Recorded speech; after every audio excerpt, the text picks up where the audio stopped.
Assalamualaikum warahmatullahi wabarakatuh. Perkenalkan, nama saya Julianti dengan NIM dan 022 kelas Informatika D. Di video kali ini saya akan menjelaskan soal UTS, yaitu yang pertama, tentukan nama sebuah sistem basis data yang Anda akan buat. Di sini saya membuat sebuah penjualan bahan baku. Jadi cara membuat database-nya itu create database penjualan bahan baku. Nah, untuk mengaktifkannya itu use penjualan bahan baku. Nah, ini ada cara untuk mengumpulkan semua database, show database. Yang kedua itu buatlah dua contoh tabel dari sistem basis data tersebut.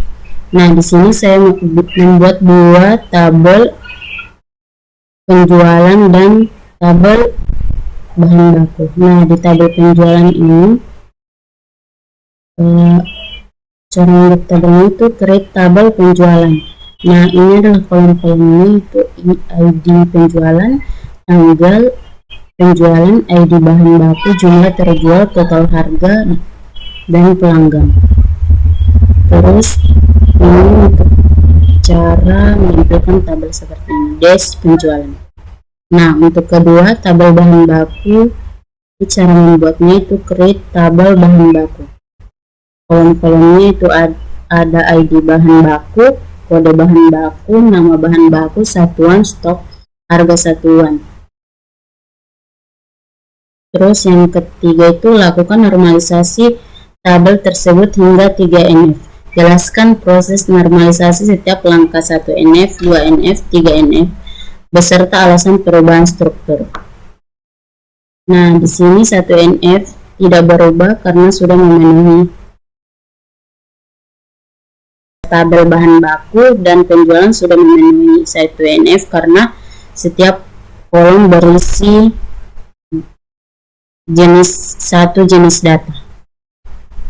Nah, yang kedua itu 2NF.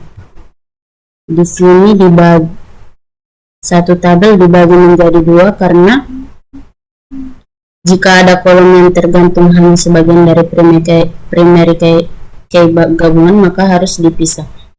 Jadi di sini pada tabel pertama itu penjualan kita bagi dua jadi penjualan sama penjualan bahan baku. Adapun kolom-kolomnya itu ID penjualan, tanggal penjualan, jumlah terjual, total harga, dan pelanggan. Untuk penjualan bahan baku ada ID penjualan dan ID bahan baku. Di tabel 2 juga sama. Di sini saya sudah membagi dua karena ada kolom yang tergantung hanya sebagian dari primary gabungan, maka harus dipisah. Di sini kode bahan baku dan stok bahan baku. Nah, pada kode bahan baku ini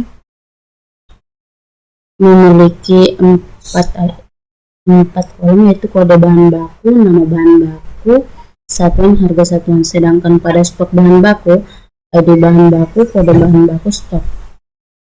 Terus untuk 3NF pada tabel 1 dan 2 sudah memenuhi. Di sini sudah memenuhi 2NF.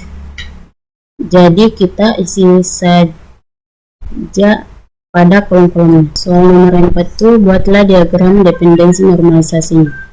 Di sini pada tabel 1 primary key-nya itu 2 ID bahan baku dan ID penjualan. Terus pada ID bahan baku harapannya itu ke ID penjualan. Terus ID penjualan harapannya itu ke tanggal penjualan, total harga, pelanggan, dan jumlah terjual. Nah, pada tabel 2 itu kode bahan baku, primary key-nya itu kode bahan baku dan ID bahan baku. Kode bahan baku harapannya itu ID bahan baku, terus ID bahan baku ke nama bahan baku, satuan, harga satuan, dan stok. Terus nomor 5 itu buat minimal 3 query yang menggunakan subquery dari tabel yang telah Anda buat. Nah, pertama saya membuat nama pelanggan yang melakukan pembelian dengan total harga di atas rata-rata. Nah, caranya itu select pelanggan total harga from penjualan where total harga Nah, total harga lebih besar. Terus select AVG total harga from penjualan. Adalah tabelnya, pelanggan dan total harga. Terus nah, kedua itu ambil data penjualan dengan jumlah terjual banyak.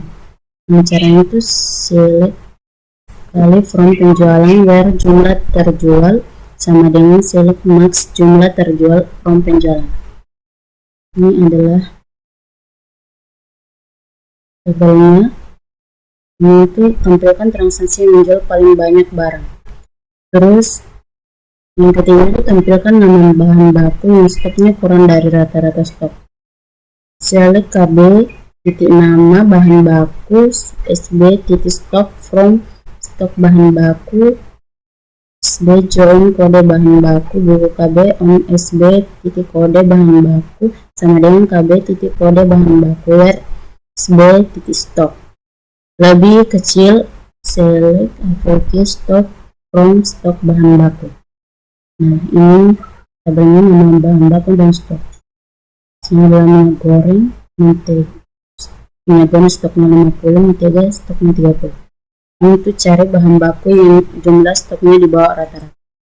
Nah, soal nomor 6 itu buat skenario manajemen user untuk sistem basis data tersebut. Dengan ketentuan buat 3 role. Di sini saya membuat role 1 admin, create role admin, terus role 2 staff penjualan, sama saya create role staff penjualan, terus role 3 staff gudang, create role staff gudang. Nah, yang kedua itu buat minimal 2 user untuk setiap role. Ini untuk user admin, terus untuk user staff penjualan, terus user untuk staff gudang. Terus berikan contoh grand dan revoke role untuk role tersebut.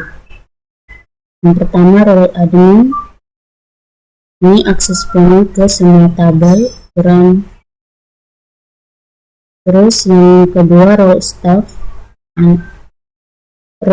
penjualan, yang ketiga itu role staff gudang. Grand itu kasih akses ke user tertentu, sedangkan revoke itu cabut hak akses. Terus nomor terakhir itu buat 3 contoh function dan trigger dari tabel sistem basis data tersebut. Yang pertama itu function menghitung total harga penjualan. Caranya itu create function hitung total harga jumlah integer harga satuan desimal 10,2 retus desimal 10,2 deterministik bikin return jumlah tambah harga satuan. Terus n ini kalkulasi otomatis total harga dari jumlah kali harga. Terus yang kedua itu function untuk mengecek stok sisa. Nah, di sini cara membuatnya itu create function check stock ID bahan integer returns integer deterministik begin declare stock integer select stock into stock from bahan baku where id bahan baku sama dengan id bahan baku, terus return stock.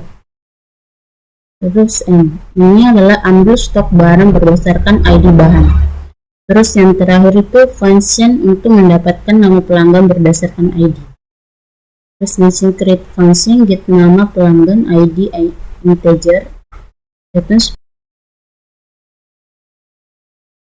sini tuh returns varchar 100 deterministik bagian deklar nama varchar 100 select nama into nama from pelanggan where id pelanggan sama dengan id, terus return nama terus n. Ini adalah kembalikan nama pelanggan berdasarkan id-nya. Baik, itulah saja yang bisa saya sampaikan, kurang lebihnya mohon dimaafkan. Saya kira assalamualaikum warahmatullahi wabarakatuh.